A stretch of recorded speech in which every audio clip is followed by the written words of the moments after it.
नमस्कार बच्चों। Previous lecture में हमने एक्सरसाइज 7.3 तक कंप्लीट की थी। नेक्स्ट एक्सरसाइज 7.4 करने जा रहे हैं। प्रीवियस लेक्चर में हमने किसी भी पार्ट का, किसी भी शेड्यूल्ड पोर्शन का फ्रैक्शन निकालना देखा था। अब क्या करेंगे हम एक्सरसाइज में 7.4 में उनको कंपैरिजन करेंगे, फ्रैक्शन को कंपैरिजन करेंगे कि कौन बड़ा है कौन छोटा है। तो सबसे पहले हम फ्रैक्शन निकालेंगे। जैसे फर्स्ट क्वेश्चन में दे रखा है, write the shaded portion as fraction, arrange them in ascending and descending order. तो सबसे पहले तो फ्रैक्शन निकाल लेते हैं। जैसे फिगर फर्स्ट को देखते हैं हम। अब फिगर फर्स्ट को देखते हैं तो हमें कितने पार्ट में डिवाइड करता हुआ दिख रहा है? 1 2 3 4 एंड 5 6 पार्ट में डिवाइड कर रखा है। तो डिनोमिनेटर में हमारा क्या आएगा? 6, क्योंकि टोटल पार्ट है वो हमारा। अब शेडेड पोर्शन हमारा कितना है? फर्स्ट, सेकेंड और थर्ड, यानी 3 पोर्शन क्या हमारे शेडेड हैं। तो क्या आएगा हमारा? 3/6 आएगा। उसी तरीके से सेकेंड में क्या है? 2 है तो 2/6 आएगा। फिर नेक्स्ट में 1 2 3 4 है तो 4/6 आएगा, 1 है तो 1/6 आएगा और 5 है तो 5/6 आएगा। अब फ्रैक्शन तो हमने नोट कर लिया, जो कि हमने पहले भी देखा था, प्रीवियस लेक्चर में भी निकालना सीखा था। लेकिन अब क्या करेंगे? हम इनका कंपैरिजन करेंगे कि कौन बड़ा है कौन छोटा है। वैसे तो आप सिंपली फिगर से भी देख सकते हो। अब 3 पोर्शन शेडेड है, इसका 2 पोर्शन शेडेड है, तो ऑब्वियसली ये हमारा बड़ा होगा, क्योंकि फिगर दोनों की टोटल सेम है, दोनों की फिगर सेम है। और शेडेड पोर्शन इसका 3 है, इसका 2 है, तो ऑब्वियसली 3 बड़ा होगा, तो ये वाला पोर्शन ज्यादा बड़ा होगा। फिर इसके 4 है और इसके 5 है, तो ये उससे भी ज्यादा बड़े होंगे। लेकिन फ्रैक्शन में देखेंगे 3/6, 2/6, 4/6, 1/6 और 5/6 में देखेंगे। कंपैरिजन कैसे करेंगे? सबसे पहले कंपैरिजन करेंगे हम किसी भी फ्रैक्शन का, डिनोमिनेटर को सेम देखेंगे। जब डिनोमिनेटर हमारा सेम होगा और पॉजिटिव नंबर होगा, तो हम न्यूमरेटर को देखेंगे, जो बड़ा होगा वही नंबर हमारा बड़ा होगा। जैसे सबका डिवाइड बाय में 6 है, डिनोमिनेटर सबका सेम है, तो ऑब्वियसली सबसे बड़ा कौन है? 5, तो 5/6 सबसे बड़ा हो गया हमारा। फिर उसके बाद 4/6, फिर 3/6, फिर 2/6 और फिर 1/6। इस तरीके से हम इसको असेंडिंग ऑर्डर में लगा लेंगे पहले, और फिर क्या? डिसेंडिंग ऑर्डर में लगा लेंगे। इस तरीके से हम कंपेरिजन करेंगे। फिर नेक्स्ट है, show 3/5, 4/5, 0, 2/5 and 5/5 on number line, put appropriate sign between the fraction. यानी इनका कंपैरिजन करके हमें इनइक्वालिटी का साइन देना है। तो सबसे पहले तो हम इसे नोट कर लेंगे, फिर नंबर लाइन बनाएंगे। अब नंबर लाइन कैसे बनाएंगे? ऐसे एक नंबर लाइन बना लेंगे, ठीक है। अब इनमें हर किसी में क्या है? डिनोमिनेटर बड़ा है और न्यूमरेटर छोटा है, यानी ये क्या है? प्रॉपर फ्रैक्शन है। अब प्रॉपर फ्रैक्शन है तो क्या होगा? 0 से लेके 1 के बीच में होगा। तो यहां हम 0 को नोट कर लेते हैं और यहां 1 को नोट कर लेते हैं, ठीक है।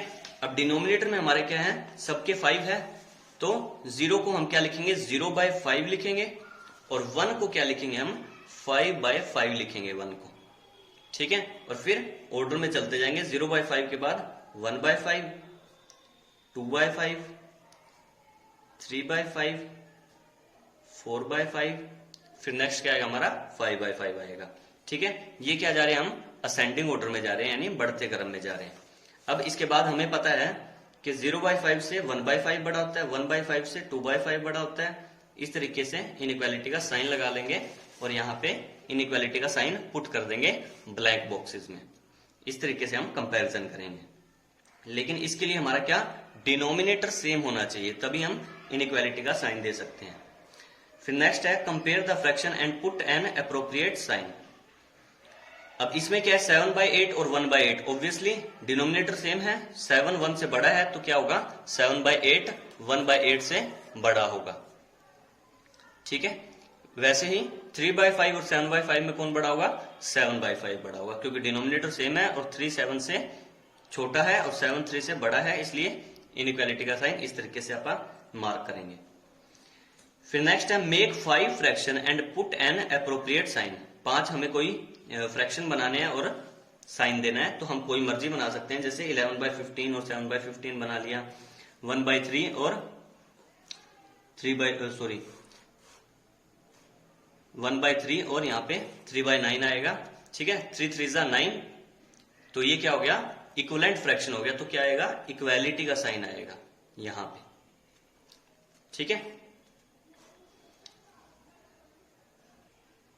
फिर नेक्स्ट थर्ड में क्या है, 7/15 और 7/13 है। अब न्यूमरेटर हमारा क्या है, सेम है। अब डिनोमिनेटर सेम हो गया, ये हमारा थोड़ा डिफरेंट अलग क्वेश्चन हो गया है। इस चीज में हम क्या करेंगे, अब हमें पता है, फिगर से हमने ऑब्जर्व किया है, ये क्या है, 7 पार्ट है 13 में से, ये 7 पार्ट है 15 में से।